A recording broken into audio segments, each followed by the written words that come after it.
В Магасе после ремонта открыли участок улицы Хрущева протяженностью 120 метров.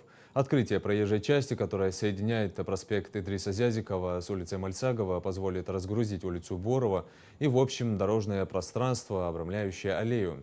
На отремонтированном участке предусмотрели также и парковочные места.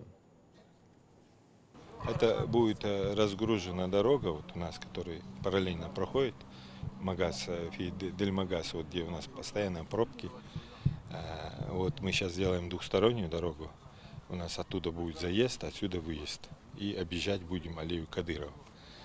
Из-за того, что с декабря месяца эта дорога была закрыта, у нас была повреждена газовая труба среднего давления. И пока не получали разрешение от «Газпрома», мы не могли от себя сделать эту дорогу, потому что утечка газа и так далее. И там нужно было ее пропустить через чехол, потому что дорога это давит на трубу.